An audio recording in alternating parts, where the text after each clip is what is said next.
जय श्री राम दोस्तों, आप सभी का स्वागत है अक्षय वशिष्ठ चैनल पर। इस चैनल पर मैं अक्षय वशिष्ठ आपको ऐसे पैरानॉर्मल इंसिडेंट और एक्टिविटीज के बारे में बताता हूँ जो कि हमारे फॉलोअर और सब्सक्राइबर हमारे साथ शेयर करते हैं। इंस्टाग्राम आईडी, जीमेल आईडी और अब एक ऐसा फोन नंबर जो कि आप स्क्रीन पर देख सकते हैं। तो कभी आपके साथ कोई पैरानॉर्मल इंसिडेंट हुआ हो, आप उसे रिकॉर्ड करके भेज सकते हैं। मैं अक्षय वशिष्ठ उसे नरेट करूंगा अपनी आवाज में। आगे बढ़ने से पहले एक छोटी सी अनाउंसमेंट कि हमने अपना पॉडकास्ट चैनल न्यूली स्टार्ट किया है, तो डिस्क्रिप्शन में उसका लिंक मिल जाएगा और स्क्रीन पे उसका नाम भी आपको दिख रहा होगा, अक्षय वशिष्ठ हॉरर शो के नाम से। तो उसी तरीके से हमारे पॉडकास्ट को भी प्यार दीजिए जिस तरीके से आप इस यूट्यूब चैनल को प्यार दे रहे हैं। हमारे यूट्यूब और इंस्टाग्राम को जितना आप प्यार देते हो उसके लिए तहे दिल से शुक्रिया। हमने अपना फेसबुक पेज भी स्टार्ट कर दिया, तो हमारा सारा एक्सक्लूसिव कंटेंट और हमारी रील्स आपको फेसबुक पे भी अवेलेबल हो जाएंगी। अक्षय वशिष्ठ हॉरर सर्च कीजिए और हमारे फेसबुक पेज पे आ जाइए। किसी फालतू पेज को फॉलो मत कीजिए, उनको बढ़ावा मत दीजिए। ये जो रियल इंसिडेंट मैं आपके सामने लेके आता हूँ, इन रियल इंसिडेंट को लाने का सबसे बड़ा जो मुद्दा होता है वो है एक अवेयरनेस। पैरानॉर्मल और गोस्ट एक्टिविटीज से रिलेटेड जितनी भी अवेयरनेस वीडियोस मैं ला सकता हूँ मैं लाता हूँ, और बताने वाले आप में से ही कुछ लोग होते हैं।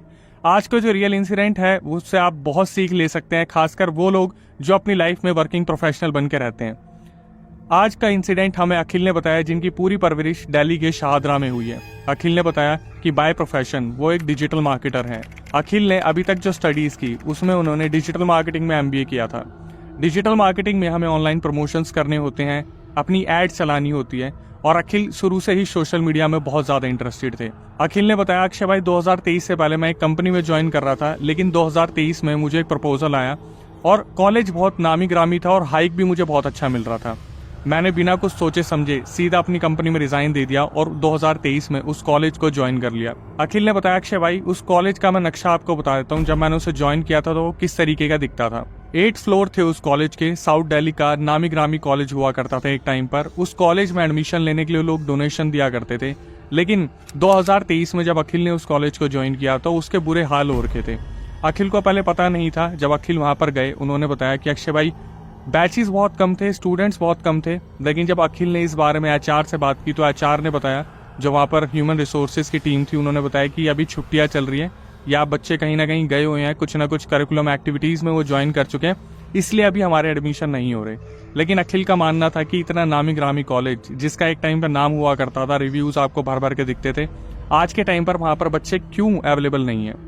खैर, अखिल ने अपना पूरा जो है टीम का स्ट्रक्चर बताया कि 8 मंजिल का वो कॉलेज था और सबसे पहले बेसमेंट आता था, फिर ग्राउंड फ्लोर पर रिसेप्शन था। फर्स्ट फ्लोर पर अखिल की टीम बैठा करती थी जिसमें 5 से 6 लोग थे। एक अखिल थे जो वहां पर डिजिटल मार्केटर थे, एक अनुराग थे जो ग्राफिक डिजाइनर थे, एक निखिल भैया थे उनके जो उनसे पहले के वहां पे ज्वाइन कर चुके थे। वो वहां पर ऑनलाइन प्रमोशन का ही काम किया करते थे, एड्स वगैरह का, और 1-2 स्टाफ था जो इंटर्न्स वगैरह थे। एक किसी की रिक्वायरमेंट थी वहां पर कंटेंट मार्केटर की, जिन्होंने बाद में ज्वाइन किया था। अखिल ने बताया, अक्षय भाई जब मैंने उस कॉलेज को ज्वाइन किया तो सब कुछ शुरू में बहुत अच्छा था। अखिल ने बताया कि अक्षय भाई कभी कभार हमें प्रिंट आउट्स का काम पड़ता था, तो हमें बेसमेंट में जाना पड़ता था, और बेसमेंट में लाइब्रेरी थी और वहीं पर हमारा प्रिंटर रखा था। इसके बाद अखिल ने बताया कि अक्षय भाई जब हम लाइब्रेरी में जाते थे तो वहां पर बहुत ही अजीब सी स्पूकी वाइब्स आती थी। हालांकि अब जब HR ने बताया कि वहां पर छुट्टियां चल रही थी तो कॉलेज खाली रहा करता था और कॉलेज भी बहुत ही ज्यादा स्पूकी वाइब्स दिया करता था। अखिल ने बताया कि अक्षय भाई मुझे एक दिन ना लाइब्रेरी में से कुछ प्रिंट आउट्स निकालने थे, तो वो सीढ़ियों से उतर के आते हैं, लाइब्रेरी में जाते हैं, और उस टाइम पर लाइब्रेरी में कोई भी नहीं था। उन्हें बहुत ही अजीब फीलिंग आ रही थी, ऐसा लग रहा था जैसे कोई एंटिटी या कुछ ना कुछ है जो उनके आगे पीछे घूम रहा है। उन्होंने इन चीजों को इग्नोर किया और वो सीधा प्रिंट आउट लेके ऊपर चलने लगे। उन्होंने बताया कि बेसमेंट के ऊपर जो ग्राउंड फ्लोर था वहां पर एक मिरर लगा हुआ था। जब वो ऊपर सीढ़ियों से जा रहे थे तो उन्हें मिरर में ऐसा दिखा जैसे कोई एक लड़की जिसने कॉलेज की यूनिफॉर्म पहनी हुई है, और वो उन्हें देखकर अचानक से हंसती है और भाग के किसी और तरफ चली जाती है। अखिल ने बताया कि अक्षय भाई मुझे लगा मे बी कोई स्टाफ होगा और मेरी मौजूदगी से शायद वो डर गया था, ये सोच के कि सर ने मुझे कोई एक्टिविटी करते देख तो नहीं लिया, हंसी मजाक वाली। अखिल ने इस चीज पर ध्यान नहीं दिया। इस बात को बीते 1 रात गुजरी, 2 रात गुजरी, 3 रात। 1 हफ्ते बाद अखिल ने बताया कि अक्षय भाई फिर मुझे दोबारा बेसमेंट में जाना था लाइब्रेरी में प्रिंट आउट्स निकालने के लिए। अखिल सीढ़ियां उतरते हैं, बेसमेंट में जाते हैं, डरे डरे, पता नहीं ऐसा क्या था बेसमेंट में जो सबको डरा के रखता था।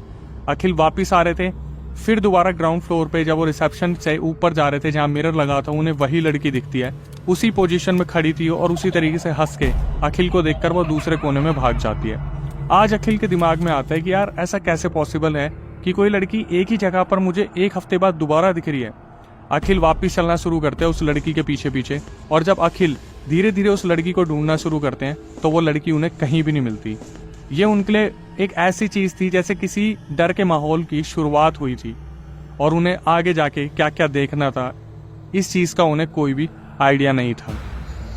ये सब देखने के बाद अखिल फटाफट से फर्स्ट फ्लोर पे आते हैं, और जो उनके निखिल भैया थे जो पहले से ज्वाइन करे बैठे थे उन्हें बताते हैं कि यार मैंने ना ऐसे ऐसे एक लड़की को देखा है और मुझे ऐसा लग रहा है जैसे यहाँ पर कोई ना कोई तो पैरानॉर्मल एक्टिविटी चल रही है। तो जो निखिल भैया साइड में जो उनके कलीग थे वो बहुत ही आराम से उन्हें संतुष्टि दे देते बोल के कि भाई ऐसा कुछ भी नहीं है, तुझे ऐसा लग रहा है, ऐसा कुछ नहीं है, यहाँ पे मैं काफी टाइम से काम कर रहा हूँ। लेकिन जो निखिल भैया थे उन्होंने कभी अखिल को ये नहीं बताया था कि वो बेसमेंट में आज तक गए नहीं है, ना ही उनका कोई काम ऐसा होता था जिसकी वजह से उन्हें बेसमेंट में जाना पड़ता हो। इन सारी चीजों के बाद अखिल ने बताया कि अक्षय भाई एक हफ्ता गुजरा था, एक कंटेंट राइटर वहां पर हायर होती है जो कि एक लड़की थी। उसकी उम्र अखिल ने बताई कि मुश्किल से 24-25 साल होगी, और वो जो लड़की थी वो बहुत ज्यादा सीखना चाहती थी। तो जब भी उसे काम नहीं होता था वो लाइब्रेरी में जाती थी और वहां पर घंटों घंटों बुक्स पढ़ा करती थी अपनी कंटेंट राइटिंग की क्वालिटी को और ठीक करने के लिए। लेकिन एक दिन उसके साथ भी ऐसा झटका होगा उसने भी कभी नहीं सोचा था।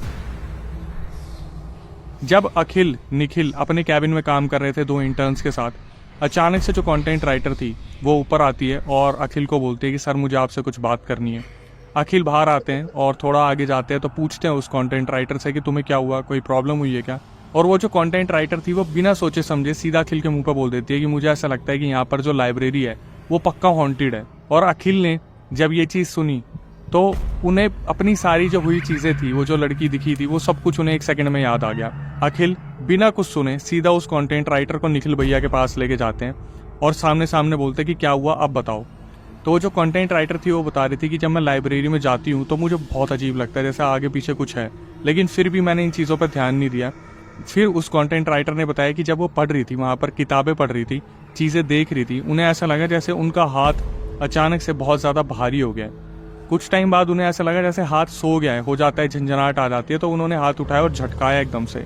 फिर दोबारा जब हाथ रखा तो अचानक से एक हाथ उनके हाथ पे आकर रखा गया।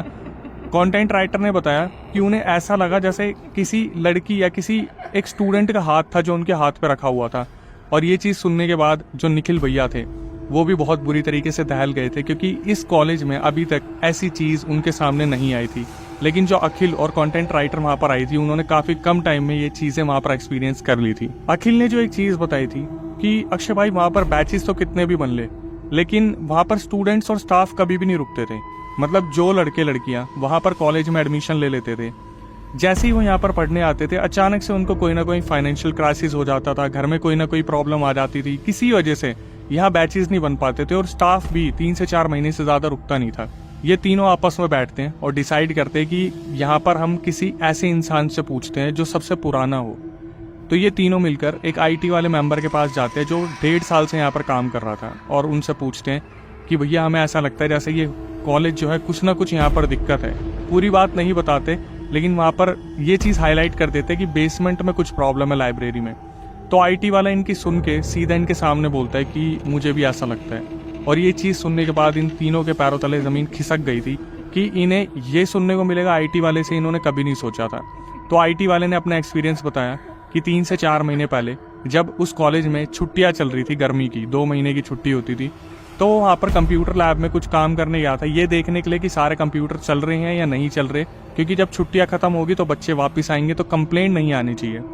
तो IT मेंबर जब वहाँ पे काम कर रहे थे अचानक से उन्हें ऐसे लगा कि उस लैब में लड़का लड़की बहुत ज़ोर ज़ोर से हंस रहे हैं, और वो इतना ज़्यादा अनकॉन्शियस हो गए थे, उनके दिमाग से ये चीज़ निकल गई कि छुट्टियाँ चल रही हैं। उन्हें लगा कि शायद कोई होगा जो वहाँ पर बैठ के बच्चे मजाक कर रहे होंगे। जब तक उन्होंने ये चीज़ रियलाइज़ की तब तक बहुत देर हो चुकी थी, क्योंकि उन्हें ऐसा लगा जैसे उनके पीछे अचानक से कोई आके खड़ा हो गया। और उन्हें जब याद आया कि यार कॉलेज की छुट्टियाँ चल रही हैं, तब तक उनके पीछे कोई एंटिटी थी जो शायद उन्हें नुकसान करने के लिए वहाँ पर खड़ी हुई थी। जो IT के मेंबर थे उन्होंने हनुमान चालीसा बोलना शुरू की, बिना पीछे देखे वो सीधा सीढ़ियों से निकले, जो कॉलेज के आगे बगीचा आता है वहाँ से निकलते हुए सीधा गेट से निकल के वो अपने घर चले गए। उन्होंने किसी का फ़ोन नहीं उठाया और 2 दिन बाद दोबारा अपने आप को उस कॉलेज में ज्वाइन करवाया, ये बोल के कि मेरी तबीयत खराब हो गई थी। उसके बाद उन्होंने हनुमान चालीसा का सहारा लिया और शायद कुछ ना कुछ कलावा बांधा या फिर कोई ताबीज़ बांधा, जिसकी वजह से वो चुपचाप अपना काम करते रहे। ये सब जो थे अखिल, निखिल और वो कंटेंट राइटर सुन रहे थे, लेकिन वो इंटर्न्स तक भी इस बात को जाने नहीं देना चाहते थे। फिर भी इन्होंने फैसला लिया कि यार कुछ ना कुछ तो करना पड़ेगा, कैसे हम इस चीज़ का समाधान निकालें। और वो तीनों अपना दिमाग लगाना शुरू करते। शायद ये लोग भूल गए थे कि ये एक ऐसी लोकेशन पे है जहाँ पर जब तक इस लोकेशन का ये पर्दाफाश करते तब तक इनके सामने एक बहुत काला गहरा सच निकल के सामने आने वाला है। उस शाम ये तीनों अपने अपने घर गए और तीनों फ़ोन पर कनेक्टेड रहे और अचानक से बोलने लगे कि क्या हमें नौकरी करनी चाहिए या नहीं करनी चाहिए। लेकिन तीनों की हालात ऐसे थे कि इन्होंने ज्वाइन किया था, प्रोविजन टाइम चल रहा था। अगर ये अचानक से छोड़ देते तो ये एब्सकॉन्ड हो जाते या फिर शायद उस कॉलेज से इन्हें बहुत बैड कैरेक्टर का सर्टिफिकेट मिल सकता था। तो इन्होंने डिसाइड करा कि हम कल कॉलेज जब जाएंगे तो और भी किसी पुराने को ढूंढेंगे और उससे पूछेंगे कि यहाँ का सच क्या है। तो ऐसा ही हुआ। जब ये तीनों आते हैं तो अखिल और निखिल कंटेंट राइटर को कैबिन में बैठा के बोलते हैं, बेटा इंटर्न्स के साथ आप काम करो, हम अभी आते हैं। क्योंकि कंटेंट राइटर वहां पर सबसे ज्यादा जो थी डर रही थी इस चीज को लेके। तो अखिल और निखिल वहां पर पूछताछ करते तो उन्हें पता चलता है कि एक माली था यहाँ पर जो 5 साल से यहाँ पर काम कर रहा था, और वो जो माली था वो ज्यादातर किसी से इंटरेक्शन रखता ही नहीं था।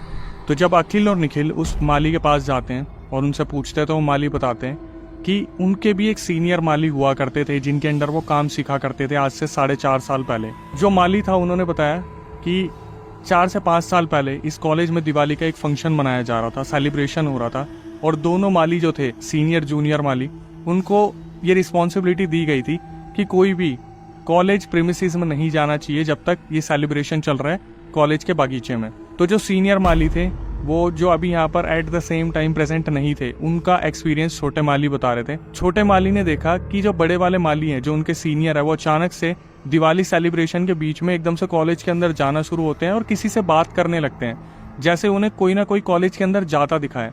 तो छोटे माली उनके पीछे भागते हैं और बड़े माली ऊपर चल रहे होते हैं। और बड़े माली जो थे वहां पर गार्डनर, वो किसी को आवाज दे रहे थे कि यहाँ पर मत जाओ, क्यों जा रही हो तुम, क्यों जा रही हो, कहाँ जा रही हो। पहले वो 6th फ्लोर पे पहुंचे, फिर 7th फ्लोर पे पहुंचे और 8th फ्लोर तक जो थे सीनियर गार्डनर पहुंच गए थे। उन्होंने अचानक से छत का गेट खोला और वो छत के बिल्कुल किनारे आ गए थे। तभी जो जूनियर गार्डनर थे उन्होंने एकदम से उन्हें रोका और बोला कि आप यहाँ क्या कर रहे हो, क्या हो गया। तो जो सीनियर गार्डनर थे उन्होंने बताया कि यार मैंने किसी लड़की को आते देखा और यहाँ पर आके वो लड़की अचानक से गायब हो गई। और जो जूनियर माली थे वो समझ चुके थे कुछ ना कुछ तो गड़बड़ है। वो जो सीनियर गार्डनर थे, जो सीनियर माली थे, उन्होंने सेम टाइम पर छुट्टी ले ली और वो वहां से चले गए। 1-2 घंटे बाद जो जूनियर माली थे जो उनके अंडर काम करते थे, उनके पास कॉल आता है सीनियर का, और वो बोलते कि मेरा एक्सीडेंट हो गया कश्मीरी गेट पे, मुझे एक बार लेने आ जाओ, मेरी हालत बहुत खराब है। तो जूनियर माली जो था, जूनियर गार्डनर, वो सीनियर को लेने निकलते कश्मीरी गेट पे। जब वो वहां पहुंचते हैं, कॉल करते हैं, तो उनका जो सीनियर थे उनका फोन नंबर ऑफ था। वहां पर कोई भी नहीं था, सुनसान पड़ा था कश्मीरी गेट का वो एरिया जहां पर उन्हें बुलाया गया था। ये चीज देख के वो बहुत हैरान होते हैं। तो वो वापस आ जाते हैं क्योंकि उनके घर की कोई भी नॉलेज नहीं थी जो जूनियर गार्डनर थे। वापस आने के बाद 1 दिन गुजरता है, 2 दिन गुजरता है, 3 दिन गुजरते हैं, 4 दिन, 1 हफ्ते बाद कॉलेज में पुलिस आती है पूछने के लिए कि सीनियर गार्डनर का कुछ भी अता पता नहीं चल रहा, वो कहाँ है। तो कैमरे में देखा गया कि दिवाली वाले दिन जो सेलिब्रेशन हो रहा था सीनियर गार्डनर निकले और वो अभी तक 4-4.5 साल बाद तक, आज तक उनका कोई अता पता नहीं है, वो अभी तक गायब है। हुआ कि अखिल और निखिल ने इस चीज को सुन लिया और वो चुपचाप अपने अपनी पोजीशन पर वापस आ गए। अखिल ने एक चीज को नोटिस किया कि उनके प्रेमिसेस में पंचमुखी हनुमान जी की एक फोटो लगी हुई थी दीवार पे। अखिल 2 दिन की छुट्टी पे गए, तो जब अखिल वापस आते 2 दिन बाद, वो देखते कि यहाँ पर पंचमुखी हनुमान जी की जो फोटो लगी थी वो यहाँ पर नहीं है। तो जो रेनोवेशन में काम कर रहे थे 2 बंदे, अखिल उनसे पूछते कि यहाँ पर फोटो थी वो कहाँ गई। तो वो लोग बताते कि वो पेंट कर रहे थे, उस टाइम पे हनुमान जी की फोटो जमीन पे गिरी और वो टूट गई थी, तो वहां से हटा दी गई। और अखिल के दिमाग में बार बार चीजें और ज्यादा गहराई में जा रही थी कि एक के बाद एक चीजें ऐसी जुड़ती जा रही हैं कि आगे जाके पक्का कोई बहुत बड़ी चीज निकल के आने वाली है जो अभी दिख नहीं रही है। इसके बाद जो वहाँ पर एक अनुराग था, जो ग्राफिक डिजाइनर था, वो काफी टाइम से छुट्टियों पे चल रहा था और अपनी छुट्टियों के बाद वो वापस ज्वाइन करते हैं इनकी टीम को, डिजिटल मार्केटिंग की टीम को। अनुराग जब वहाँ पे आते हैं तो अखिल, निखिल और कंटेंट राइटर आपस में डिस्कशन कर रहे होते हैं कि इस लोकेशन पे ऐसा ऐसा चल रहा है। तो जो अनुराग थे उनकी उम्र सिर्फ और सिर्फ 19-20 साल थी और वो बहुत ज़्यादा कॉन्फिडेंट थे अपने काम को लेके। काम में जितने ही माहिर थे उतना ही ज़्यादा जिद बढ़ने वाले थे। जब अनुराग इस चीज़ को सुनते हैं कि भाई कॉलेज को हॉन्टेड बनाया जा रहा है या फिर लाइब्रेरी को हॉन्टेड बताया जा रहा है, तो वो सीधा बोलते हैं अनुराग उन तीनों के मुंह पे कि तुम्हें ऐसा लगता है यहाँ पे भूत है, चलो मैं जाता हूँ लाइब्रेरी में और 10-15 मिनट बैठ के आता हूँ, देखता हूँ क्या है। अनुराग को ये लोग रोकते कि अनुराग ऐसा मत करो, हमें बहुत सारी चीज़ें फील हो रही हैं। अनुराग जाते हैं, 10-15 मिनट बैठते और वापस आके बोलते कि तुम्हारा भ्रम है, वहाँ पर कुछ भी नहीं है, मैं 15 मिनट बैठ के बुक पढ़ता रहा, मुझे ऐसा कुछ भी फील नहीं हुआ। और अनुराग वापस आके अपने कैबिन में काम करने लग गए। जब से अनुराग लाइब्रेरी से वापस आया था, अखिल एक चीज़ नोटिस कर रहा था कि उनके बिहेवियर में कुछ ना कुछ तो चेंज आया है। अनुराग जब वापस आए और अपने कैबिन में बैठे, उसके बाद उनका व्यवहार बदल गया और 4-5 दिन बाद वो पर्सनैलिटी पूरी बदल गई अनुराग की। अखिल ने बताया कि अक्षय भाई, अनुराग बहुत ज़्यादा चिढ़ने लगा, किसी भी बात पे बहस कर लेता, छोटा था, हम भी कुछ नहीं बोलते थे, लेकिन उसका व्यवहार बहुत ज़्यादा अजीब हो गया। अखिल ने बताया, अक्षय भाई, ये सारे इंसिडेंट के बाद एक दिन मैं वापस आ रहा था लंच करके, जब सब अपने कैबिन में बैठे हुए थे, और मैंने देखा कि अनुराग कुछ ड्राइंग बना रहे हैं और हंसे जा रहा है और उस ड्राइंग से कुछ बात कर रहे हैं। तो अखिल इस चीज़ को देख के बहुत ज़्यादा डर गए कि यार ये अनुराग किससे बात कर रहे हैं, ड्राइंग बना रहे हैं, अजीब तरीके से रिएक्ट कर रहे हैं। तो अखिल अंदर जाते हैं और अनुराग को बोलते कि क्या हो गया भाई, क्या ड्राइंग बना रहे हैं। तो अनुराग एकदम से झटपटा जाते हैं और बोलते कि ड्राइंग, कौन सी ड्राइंग। तो वो देखते हैं कि उनके हाथ वहाँ पर कुछ कर रहे थे, लेकिन अनुराग को कुछ सेंस में नहीं था। तो अखिल जाते और निखिल को अपने साथ लेके आते कि देखिए ये ड्राइंग बना रहा था और ये बोल रहा है कि मैंने तो बनाई नहीं। तो अखिल वो पूरी ड्राइंग उसके हाथ से लेते हैं अनुराग के, और निखिल अनुराग को बोलते कि अबे कोई नहीं, तू काम कर ले, हम देख लेंगे, चल कोई नहीं। अखिल और निखिल निकलते हैं और जब वो उस ड्राइंग को देखते हैं जो उन्होंने देखा, उस पर वो आज तक बिलीव नहीं कर पाते। अखिल ने बताया कि अक्षय भाई, उस ड्राइंग में अनुराग ने पूरे कॉलेज का मैप बना रखा था, एक एक एंट्रेंस से लेके कहाँ रिसेप्शन था, कहाँ लाइब्रेरी थी, सब कुछ 8th फ्लोर तक का पूरा मैप बना रखा था उस एक पेज पे। अखिल ने बताया कि उन्होंने देखा कि हर जगह ना डॉट लगे हुए थे, जैसे ग्राउंड फ्लोर पे एक डॉट था, बेसमेंट में एक डॉट बना हुआ था, और फर्स्ट फ्लोर जो था उस पर 4-5 डॉट बने थे। तो अखिल ने अपना दिमाग लगाया कि यार ये डॉट क्या है, और अखिल ने थोड़ा सा दिमाग लगाया और गिनना शुरू करा। तो एक्चुअली में वो जो डॉट्स थे वो 34 डॉट्स थे जो अलग अलग जगह पे थे। तो अखिल ने निखिल को बोला, भाई मुझे ऐसा क्यों लग रहा है जैसे ये सारे स्टाफ की काउंटिंग डॉट्स के अकॉर्डिंग इसने कर दी है। और निखिल बोला, पागल है क्या, मजाक कर रहे हैं, ऐसा कैसे हो सकता है कि यहाँ पर इतना स्टाफ है और इसे एग्जैक्ट पता है। तो ये लोग सीधा गार्ड के पास जाते हैं और गार्ड से पूछते हैं कि भैया यहाँ पर कितने का स्टाफ है। तो गार्ड इनके सामने एक ऐसी स्टेटमेंट रख देते हैं जिसको सुनने के बाद ये बुरी तरीके से दहल जाते हैं। गार्ड इनके सामने एक्चुअली उस डॉट्स की तरीके से रिएक्ट करता है कि रिसेप्शन पे वाली मैम है, और वो जो गार्ड है इनके सामने काउंट करके बोलता है, सर 33 जनों का स्टाफ है। और ये पेपर में देखते हैं कि 34वां कौन है। तो 34वां ये देखते हैं लाइब्रेरी में एक डॉट लगा हुआ है, मतलब लाइब्रेरी की एंटिटी शायद अनुराग को दिख गई थी या अनुराग पोजेस हो गया था, और उस डॉट को भी उसने 33 में एक प्लस करके काउंट कर दिया था। अब ये गार्ड को तो कुछ नहीं बोलते, लेकिन ये बहुत बुरी तरीके से दहल जाते हैं कि अनुराग कहीं चपेट में तो नहीं आ गया, लेकिन आगे अनुराग का क्या होने वाला था ये सच में बहुत डरावना था। ये सब कुछ चल रहा था। 2 दिन बाद अखिल ने डिजिटल मार्केटर्स की एक मीटिंग रखी जिसमें सबको बुलाया। वहाँ पर सब आए लेकिन अनुराग नहीं आया। मीटिंग ओवर होने के बाद अखिल उसके कैबिन के बाहर से जा रहे थे, जब उन्हें ऐसा लगता है कि अनुराग किसी से बैठ के वहाँ पर बात कर रहे हैं। तो अखिल बहुत ज़्यादा इस चीज़ को देखकर दहला जाते कि अकेला बैठकर किससे बात कर रहे हैं। कोने में एक कैबिन ले रखा है जहाँ पर कोई भी आता जाता नहीं है, लेकिन अनुराग किसी से बात कर रहे हैं। अखिल उनके सामने से निकलते हुए जोर से एक बार जूता दे के मारते हैं ताकि वो अनुराग का टेंशन ग्रैब करे, और ऐसा ही हुआ। अनुराग ने एकदम से देखा और वो बोला, अखिल सर आप। तो अखिल बोलते हैं उनसे कि आप मीटिंग में क्यों नहीं आए। तो वो अजीब सा रिएक्शन देते, कौन सी मीटिंग, आपने मुझे बुलाया था। अखिल बोलते कि हाँ मैंने आपको बुलाया था। अनुराग जो थे वो बहुत अजीब सा रिएक्ट करते, वो बोलते कि सॉरी सर, शायद मुझे ध्यान नहीं होगा। लेकिन अखिल समझ चुका था कि अनुराग के ऊपर कोई एक एंटिटी है जो बहुत ज़्यादा हैवी होती जा रही है। इसके बाद अखिल ने एक डिसीजन लिया कि वो पंचमुखी हनुमान जी की फ़ोटो सबके कैबिन पर लगाने वाले हैं। अगले दिन वो अपने साथ प्रिंट आउट करवा के बाहर से फ्रेम करवा के 5-6 पंचमुखी हनुमान जी की फ़ोटो लेके आए और सबके कैबिन पे लगा दिया। उसके बाद अखिल ने बताया कि अक्षय भाई वो लास्ट डे था अनुराग का, जिस दिन अनुराग आया था उसके बाद अनुराग ने सीधा कॉलेज को ड्रॉप आउट कर दिया, उसने अपनी जॉब छोड़ दी। सब धीरे धीरे ठीक होने लगा। 1 महीना 1.5 महीना गुजर गया जब अखिल निखिल ने डिसाइड किया कि यार अनुराग का हमें पता करना चाहिए, क्योंकि वो जो अनुराग था वो फ़ोन भी पिक नहीं कर रहा था इन दोनों के। तो ये दोनों अनुराग के घर जाते हैं और उनके पापा से बात करते हैं। तो अनुराग के जो पापा थे वो बताते कि अनुराग बहुत ही अजीब हरकतें कर रहा था जब से उस कॉलेज को ज्वाइन किया। रात को वो छत पे जाता था, छत पे रात के 12-2 बजे बैठ के पता नहीं किससे बातें करने लगता, मीठा खाने लगता, कभी दूध पीने लगता मीठा छत पे जाके। और जब घर वाले पूछते तो वो बहुत चिल्ला चिल्ला के जवाब देता था। तो अखिल निखिल के पूछने पे उनके अनुराग के पापा ने बताया कि अनुराग को इलाज के लिए नोएडा भेज दिया है, शायद उसको कोई ना कोई प्रॉब्लम हो गई है। लेकिन अखिल और निखिल कैसे समझाए कि अनुराग किस चीज़ के चपेट में आ चुका है। यहाँ पर आके अखिल को ऐसा लगा कि दिक्कतें बहुत ज़्यादा बढ़ रही हैं। अखिल अपने घर पे आके अपनी मम्मी को सब कुछ बता देते हैं, क्योंकि अखिल को ऐसा लग रहा था कि उनके साथ भी कुछ अजीब सा हो रहा है। अखिल ने अपने डिस्क्रिप्शन में बताया कि वो एक बॉडी बिल्डर थे और 1 से 2 महीने में उनका 10 किलो वेट गिर गया था, और उनकी मम्मी भी इस चीज़ को ऑब्जर्व कर रही थी। तो वो क्या करती है, अखिल को बोलती है कि तुझे कहीं जाने की जरूरत नहीं है। वो बहुत ही ज़्यादा पूजा पाठ में थी, एक गुरुजी को फॉलो करती थी। वो कुछ मंत्र बोलती है और बोलती है कलावा अपने हाथ से मत उतारियो, तेरे को वो कोई भी एंटिटी होगी छू नहीं पाएगी जब तक तू उसके एरिया में नहीं जाएगा। तो अखिल अपने दिमाग में सोचते कि यार अब ऐसे कॉलेज में करना ही क्या है जहाँ पर ना तो कोई रुक रहा है और अपनी जान की सलामती के लिए भागना पड़ रहा है। अखिल फाइनली आके रिज़ाइन डाल देते हैं। इंस्टेंट रिज़ाइन नहीं करते, लेकिन वो 1 महीने का नोटिस पीरियड सर्व करने वाले थे जब तक कि उनका रिप्लेसमेंट ढूंढा जाए। धीरे धीरे वक्त गुजरा, रातें बीती, 1 हफ्ता गुजरा। अखिल और निखिल बाहर लंच करने जा रहे थे और जो कंटेंट राइटर थी वो लंच करके वापस आ रही थी। तो अखिल ने बताया कि अक्षय भाई, जब हम लंच के लिए जाते थे अपने कॉलेज से बाहर तो एक बरगद का पेड़ पड़ता था। हम वहाँ से जा रहे थे अखिल और निखिल, तो सामने से कंटेंट राइटर आ रही थी। सुबह से हमारी उससे बात नहीं हुई थी क्योंकि काम का लोड बहुत ज़्यादा था। तो कंटेंट राइटर ने एकदम से हमारी तरफ हाय करा और अचानक से उसने अजीब सी शक्ल बनाई। तो ये लोग अखिल निखिल दोनों खाना खा के जब वापस आए और कंटेंट राइटर से पूछा कि आपने ऐसा रिएक्शन क्यों दिया, तो कंटेंट राइटर ने बताया कि तुम जब पेड़ के आगे निकले तो मुझे ऐसा लगा जैसे पेड़ के पीछे से कोई परछाई चल के तुम्हारे पीछे जा रही थी। ये सुनने के बाद अखिल बस ये इंतज़ार कर रहे थे कि कब मेरा रिप्लेसमेंट आएगा और कब मैं इस कॉलेज को छोड़ के जाने वाला हूँ।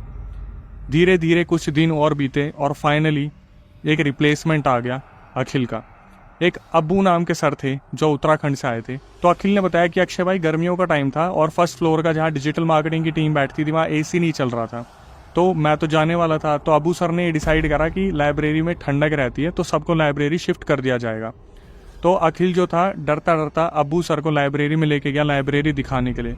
और जब वो वापस आ रहे थे तो ग्राउंड फ्लोर पे एक टीचर मिल गई जो कि एक फैकल्टी थी। तो इन दोनों से फैकल्टी ने पूछ लिया अब्बू सर से और अखिल से कि आप नीचे से आ रहे हो, आप नीचे क्या करने गए थे। कि अखिल बोलते कि मैं रिजाइन पे हूँ, इन्होंने न्यूली ज्वाइन किया है और ये पूरी टीम को बेसमेंट लेके जा रहे हैं क्योंकि फर्स्ट फ्लोर पे AC नहीं चल रहा है।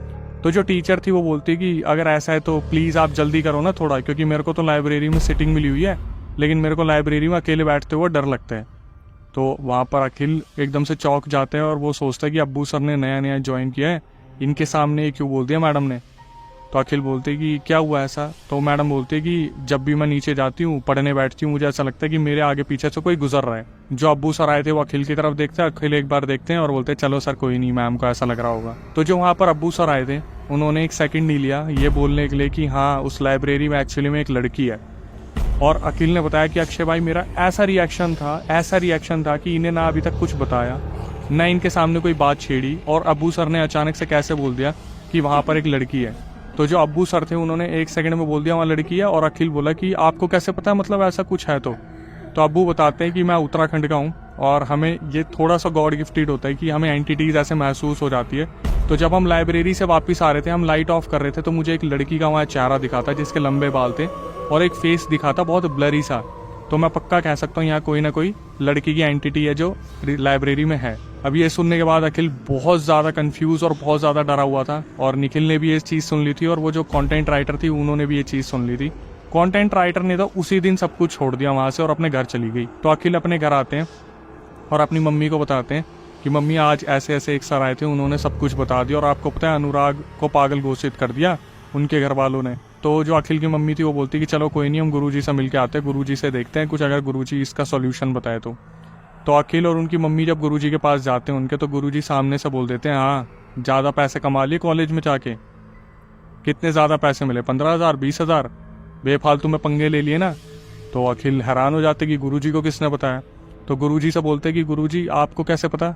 तो गुरुजी बोलते हो तो शुक्र कर तेरी माँ के कलावे ने बचा लिया तुझे, वरना तेरी छाती पे बैठ के रोज रात को खून पी रही थी, 10 किलो गिर गया ना, बहुत बॉडी बनाने का शौक था तुझे, अब देख तेरा क्या हाल हो रखा है। और अखिल के पैरों तले ज़मीन खिसक गई ये सुन के कि वो एंटिटी का अगला टारगेट वही थे, क्योंकि अखिल सबसे ज़्यादा लाइब्रेरी में विजिट करते थे। तो गुरुजी से पूछा जाता है कि गुरुजी क्या करा जाए। तो वो बोलते हैं कि तेरा जो दोस्त था अनुराग उसे भी तो पागल कर दिया, नोएडा भेज दिया ना मामा जी के पास, अच्छा वाला लड़का था, ज़बरदस्ती पंगे ले लिए, अब कुछ नहीं हो सकता उसका। तो अखिल बोलते कि गुरुजी कितने सारे लोगों की नौकरी चली जाएगी उस जगह को अगर हम साफ कर दे तो गुरुजी बोलते कि कुछ नहीं हो सकता, वहाँ पर कोई सफाई नहीं हो सकती, वो लड़की कहीं नहीं जाएगी, वो उसका घर है। तो अखिल पूछता कैसे। तो गुरुजी बताते कि 6 साल पहले वो लड़की बिहार से आई थी यहाँ पर दिल्ली में, उसके ऐसे कुछ लफंगे दोस्त बन गए और वो बहुत पुअर फैमिली से थी, मार्क्स बहुत कम आए, घर वालों को वो फेस नहीं कर पाई, तो उसने अपने आप को उस लाइब्रेरी में ख़त्म कर लिया और तब से उसकी आत्मा वहीं भटक रही है। अब अखिल इस चीज़ को सुन के बहुत ज़्यादा डिस्टर्ब हुए, तो गुरुजी ने बोला कि तू आज के बाद उस कॉलेज में नहीं जाएगा, छोड़ दे उस कॉलेज को और अपने घर बैठ जा, नई नौकरी ढूंढ ले। तो एचआर को जब कॉल करा अखिल ने, वो बताया कि मैं नहीं आ सकता, इंस्टेंट रिजाइन दे रहा हूँ। तो एचआर के बहुत ज़्यादा बोलने पर उन्होंने बता ही दिया कि मेरे को ऐसे ऐसा लगता है हॉन्टेड है। एचआर ने सामने से बोल दिया कि भाई मैंने आपको खुद नहीं बताया, 1-1.5 महीने बाद मैं खुद जा रहा हूँ, क्योंकि मुझे ऐसा लगता है कि मेरे को भी जो है कोई ना कोई एंटिटी दिखती है इस कॉलेज में। मतलब लगभग वहाँ पर जितने भी लोग छोड़ के जा रहे थे उस कॉलेज को, सबका एक ही रीज़न था कि इस कॉलेज में कुछ ना कुछ है, लेकिन शायद डायरेक्टर ऑनर नहीं मानने को तैयार थे इस चीज़ के, जिसकी वजह से वो बाहर रहते थे और दूसरे जितना भी स्टाफ होता था, कॉलेज के स्टूडेंट्स होते थे, वो बहुत परेशान होते थे। अखिल का मानना है कि आज भी उस कॉलेज में, उस लाइब्रेरी में कुछ ना कुछ ऐसा है, वो एंटिटी भटक रही है, जिसकी वजह से वो कॉलेज अब धीरे धीरे बर्बाद होता जा रहा है। मैं कॉलेज का नाम नहीं बता सकता, लेकिन मैं गारंटी देता हूँ कि आप वहाँ पे जाओगे नहीं, क्योंकि अब उस कॉलेज में ना तो स्टाफ है ना ही बच्चे हैं।